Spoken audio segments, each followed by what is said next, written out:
Geno Smith capped off a storybook season by making even more history for the Seahawks on Thursday night, but did a couple of his teammates get snubbed at NFL honors? I'll be breaking it all down in our latest Blue Friday edition of Locked On Seahawks. You are Locked On Seahawks, your daily Seattle Seahawks podcast. Part of the Locked On Podcast Network, your team every day.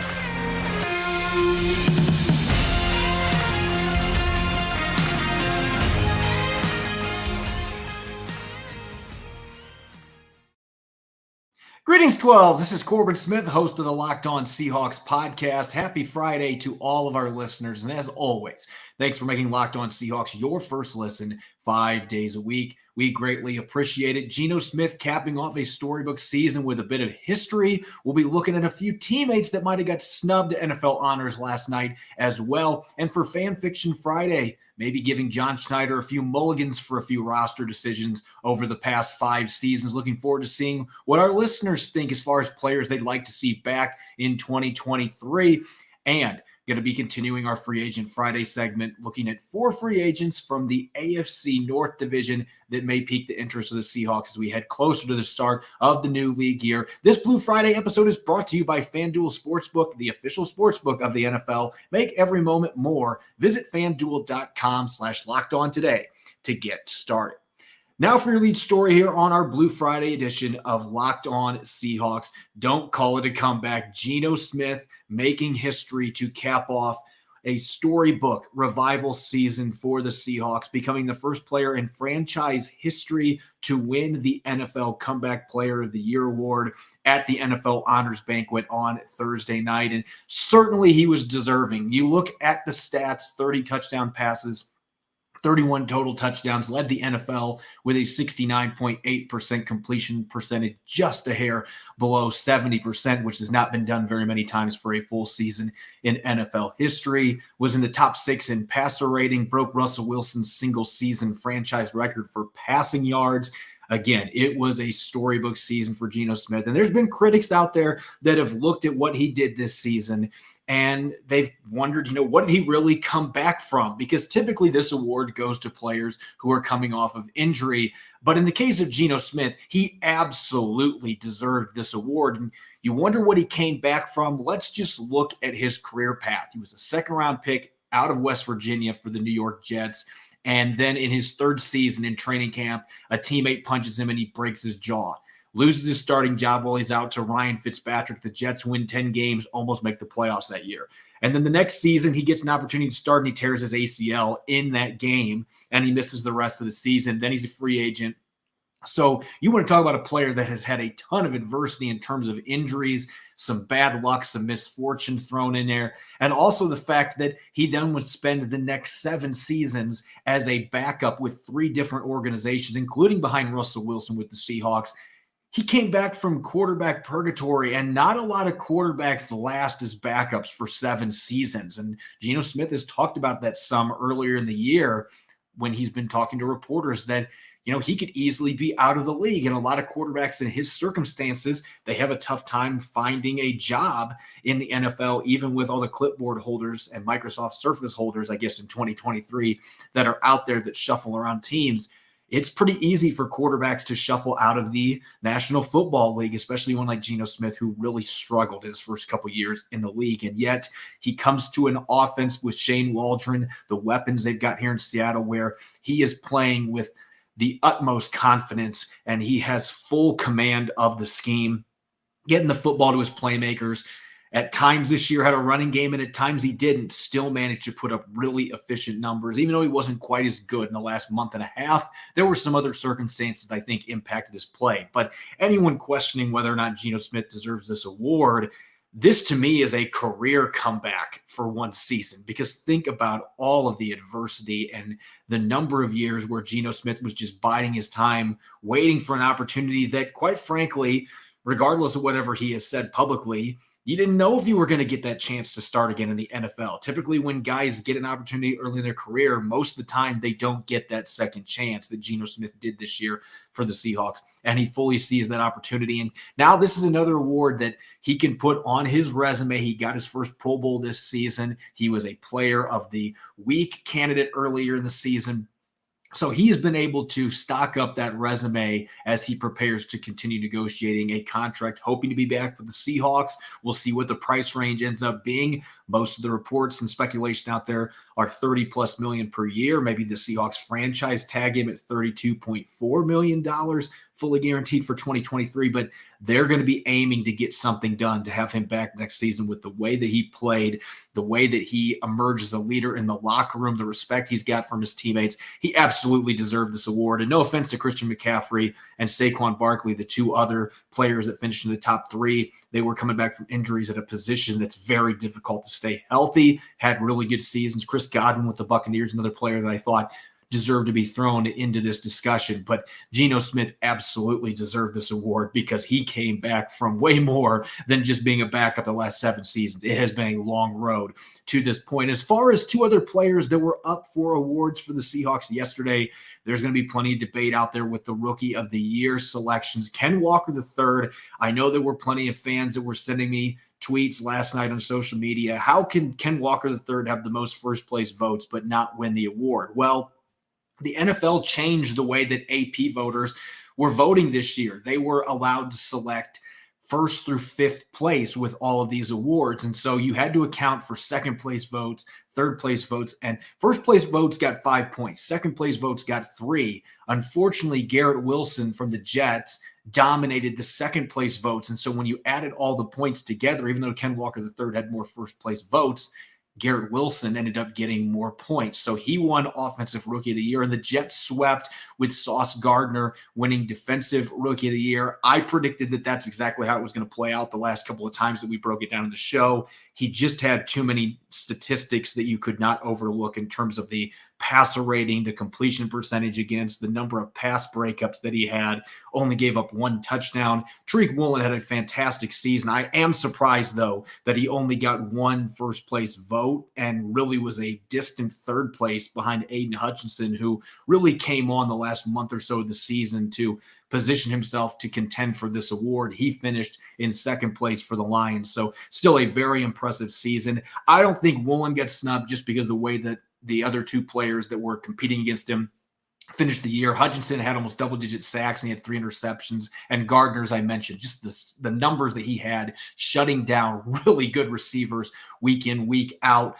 I have no argument with that one. As for the Offensive Rookie of the Year, Garrett Wilson did put up over 1,100 receiving yards with the quarterbacks that the Jets threw out there this year, which is incredibly impressive. But this is the one that I think you can look at and say there's a snub there, because Ken Walker III wasn't even a starter until the 5th game of the season for the Seahawks. Actually, the 6th game. 5th game, he played most of it because Rashad Penny got hurt in that game. And he still ran for over 1,000 yards. He had 9 touchdowns behind an offensive line that at times this year was suspect in the run game.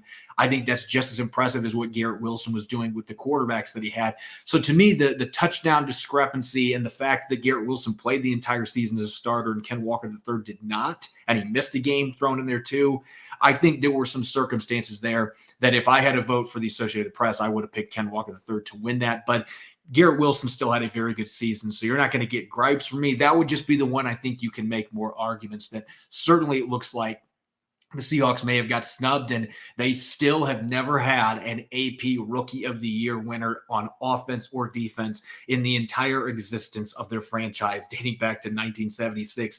They've come really close. They've had some finalists, but still have yet to win one of those awards, even after last night with 2 candidates. And so they'll have to hope next year that they can hit on a couple of these draft picks they have early, and maybe one of those players can break that streak and they can finally get that first Rookie of the Year honor in NFL Honors next February. Coming up next, it's Fan Fiction Friday here on the Locked On Seahawks podcast. I'm going to pose a question. Our listeners have a number of interesting responses, looking at some roster construction-related issues from the past, maybe giving John Schneider a few mulligans here on today's show. We'll get to those next here on the Locked On Seahawks podcast. Valentine's Day is coming up, which means romance is in the air more than usual. I don't need to tell all you lovebirds out there. You probably had your date plans on the calendar for weeks. I know that I have. But have you found the perfect Valentine's Day gift yet? Whether you're celebrating this day of romance or whether you're ready to pop the question, you can find jewelry as unique as she is with the modern convenience of online shopping at BlueNile.com. At BlueNile.com, you can find the perfect piece of jewelry for life's special moments, or even create the custom engagement ring of her dreams. They offer simple online tools that let you choose the diamond shape, the size, the clarity, as well as the setting style. Blue Nile's bench jewelers will then handcraft that perfect piece to your specifications, and they provide expert guidance, in-depth educational materials, and unique online tools that place you in control so you can forget the usual hassles of jewelry shopping process and focus on the romance. Blue Nile's diamond price guarantee allows you to compare a competitor's diamond against one of theirs, and Blue Nile can even meet or beat their price. Every order is insured and arrives quickly in discreet packaging that won't give away what's inside. Shipping is free, and so are the returns. Right now, you can save up to 50% at BlueNile.com. That's BlueNile.com for up to 50% off. BlueNile.com. This episode is also brought your way by FanDuel. The only app you need at your Super Bowl party is FanDuel, America's #1 sportsbook. We're really excited about our new sports betting partner for Locked On because FanDuel is the #1 sportsbook in America. And if you're new to FanDuel, that's even better. They have so many great features that make betting on sports fun and easy. Download FanDuel now so you can bet on Super Bowl 57 with a no-sweat first bet. You'll get up to $3,000 back in bonus bets if your first bet doesn't win. FanDuel lets you bet on everything from the money line to point spreads to who will score a touchdown. That's what I'm looking forward to in this game. I'm leaning towards taking a big swing with Travis Kelce as my MVP pick at plus 1,200. If you're like me and think that the sportsbook is safe, easy to use, and best of all, you get paid your winnings instantly. So join FanDuel today at FanDuel.com/lockedon to claim your no sweat first bet on Super Bowl 57. That's FanDuel.com/lockedon. Make every moment more with FanDuel, official sportsbook partner of the NFL. You're listening to the Blue Friday edition of Locked On Seahawks. I'm your host, Corbin Smith. A special thanks to all the 12s out there, whether this is your first time listening to the Locked On Seahawks podcast or you are a diehard regular listener. We greatly appreciate all of you supporting our podcast. It's Fan Fiction Friday. We started this program a few weeks ago. We've had some really fun questions that we posed to our listeners, and today was one that was inspired a bit by some of the questions that I consistently get asked on social media when we get to the off season. What are some moves that you look back upon with John Schneider and think he'd like a mulligan or he would like a do-over with?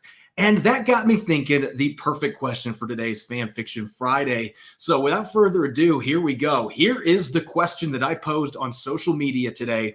Pick one player Seattle released, traded, or allowed to walk in free agency to bring back for 2023. And there were only a couple of rules here. The move must have happened in the past 5 seasons, 2018 to 2022. I will admit I got a little bit lenient with this one. There were a few moves from 2017 that were thrown out there. I may talk about 1 or 2 of those on this.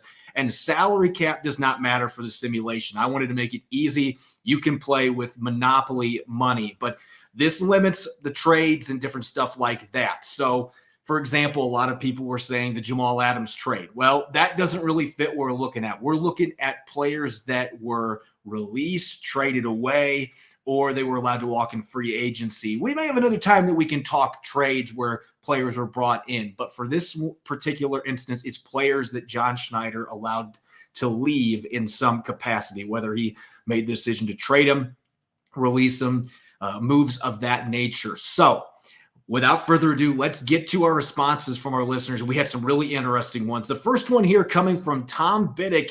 He says, Jaren Reed, for goodness sake, and make sure to have plenty of exclamation points there. Now, Jaren Reed had a really interesting career in Seattle. The 6 seasons that he was with the Seahawks, had a breakthrough 3rd season where he had double-digit sacks, and he joined just Cortez Kennedy and John Randall as the 3rd defensive tackle in franchise history to hit double-digit sacks. So that was a historic season for him, at least in Seahawks lore. And then he got suspended, was not as productive, had 6.5 sacks in his final season with the team, and then they cut him. And that was a move that many questioned at the time. But you look at the last 2 seasons, Jaren Reed has 2.5 sacks in each of the last 2 years with the Chiefs and the Packers. Even though he's been a full-time starter, he has had double-digit quarterback hits. The Seahawks would have liked to have that kind of value in their interior defensive line. At the same time, I don't know that he would have moved the needle, especially when he was going to be due well north of $10 million in the 2021 season. So I don't know if that's a move necessarily that hasn't worked out for John Schneider, but certainly it could be an instance where he was more productive in their defensive scheme, and maybe he could have worked to their 3-4, but I think it would have been kind of an odd fit, just like Poona Ford, some of the other players Seattle had on their roster this year. The next one here, this is much more recent, coming from Don Midoff III. If we still had Bobby Wagner, we might have gotten a home game in the playoffs.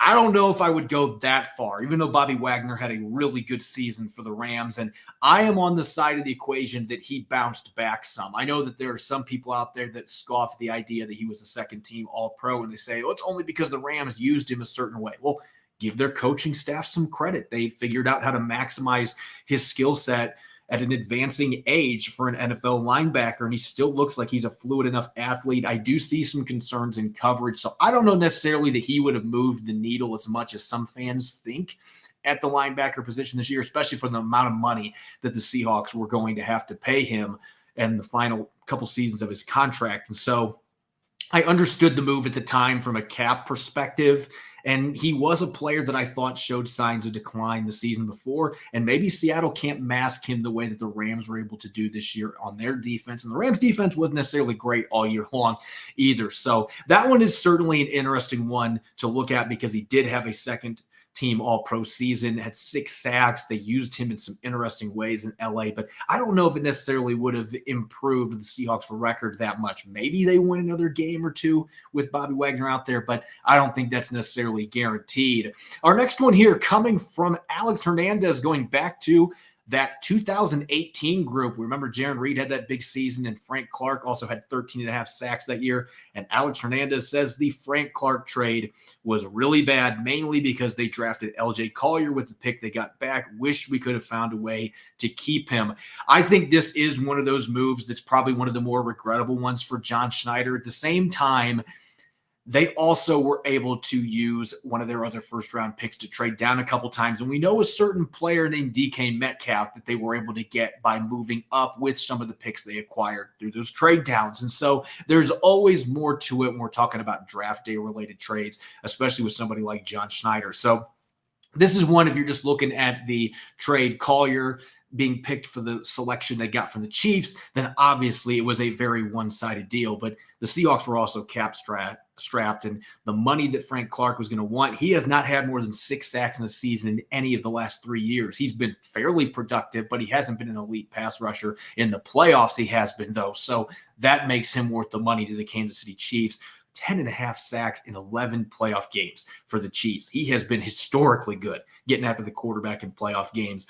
Our next one here, this is where I bent the rules a little bit just because I thought it was a really good one. Mark Hawk, 3366 on YouTube, letting go of Mark Lewinsky for Mike Iupati. Now, I thought Iupati played fairly well for the Seahawks in the 2 seasons he was with the team for the most part, especially in the run game. He brought some tenacity up front, but he's also a player that had major durability concerns throughout his career. He had trouble staying healthy. He missed playoff games when the Seahawks absolutely needed him out there. And so you could make the argument Mark Lewinsky, who the last 5 seasons, he hasn't been great by any means, but he has been a solid starter for the Colts, and this past season for the Giants, he's consistently gotten decent marks from Pro Football Focus. He is a player that I could not understand why the Seahawks tried to sneak him onto the practice squad, because he was a player who got some good buzz in the pre-draft process. Other teams were interested in him. I just didn't feel like he got a fair shake. So maybe they don't have to trade for Gabe Jackson down the road, and they're able to do some other stuff with their draft capital. Who knows? But this is one that for me personally would be high on the list, because I think Lewinsky's been a solid starting guard for the last 5 years, and certainly would have been an upgrade over what Seattle has had out there at times during that last 5 seasons.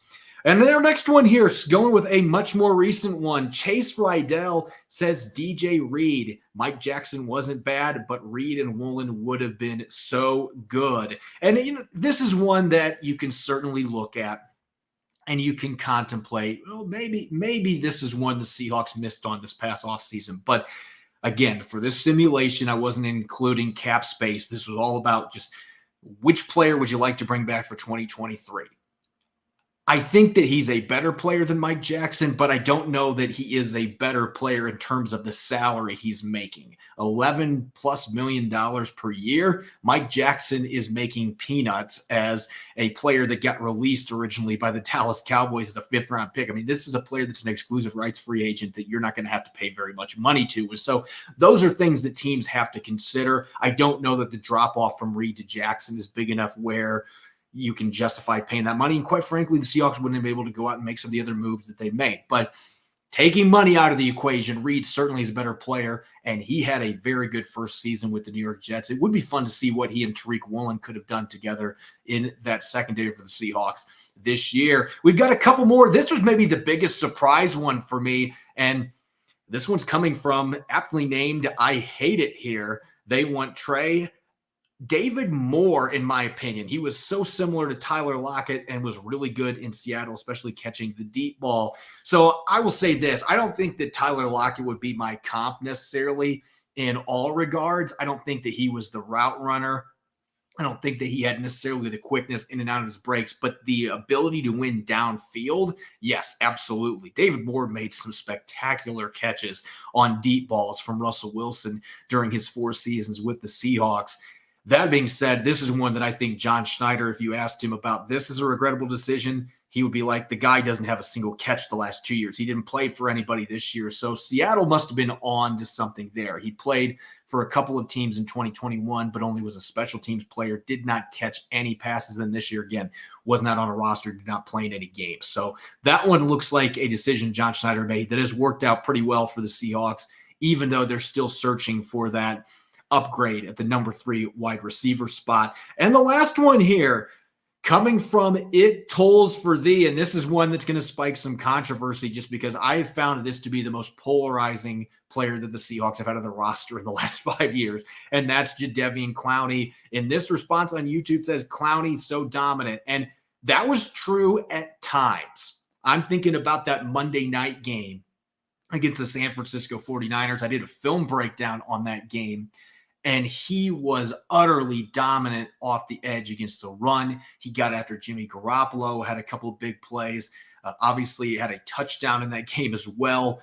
Jadeveon Clowney was a player, and he's been this way his entire career. When he is on and he is playing with maximum effort, he's healthy, he can be that dominant force that is unblockable. But it's been so hit and miss in his career, and then he's had the injuries thrown in there. He had no sacks in 2020 for the Tennessee Titans, had 9 sacks in 2021, had a nice bounce back year, and then this year only 2 sacks for the Cleveland Browns. He's also had some off-field stuff he's been dealing with, like trying to force his way out. At least that's what the report was, trying to force himself out of action for the Cleveland Browns late in the season, and they just sent him home for the last couple of games.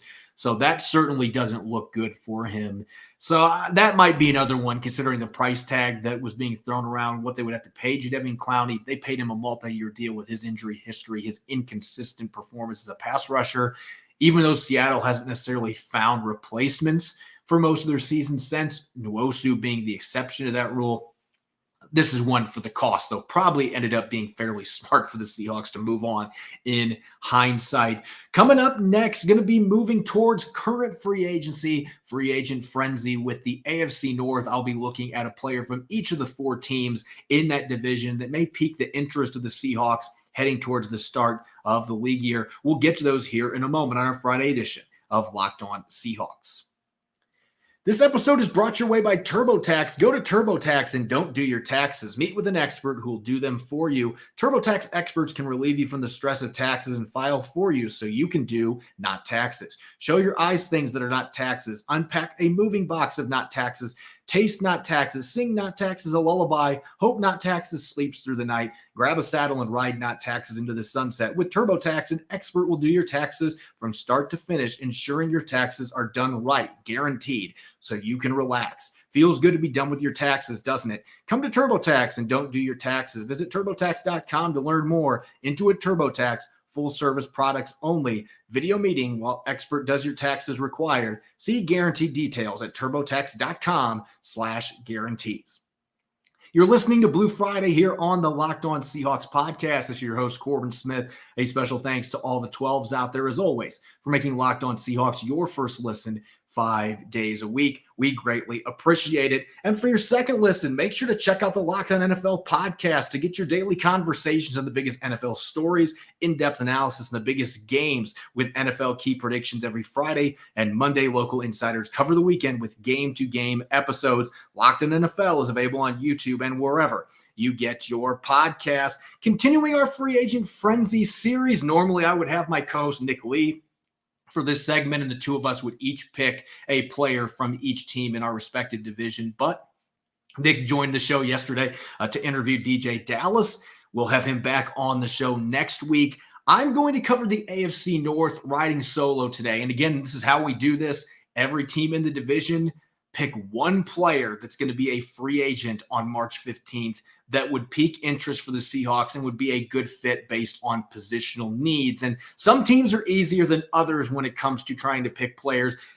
Starting here with the AFC North, this one is going to make our listeners that have been paying attention the last 5 or 6 minutes, this one's going to make you scratch your head a little bit because of some of the negative things that I just said. But hear me out. Our first one here, the Cleveland Browns.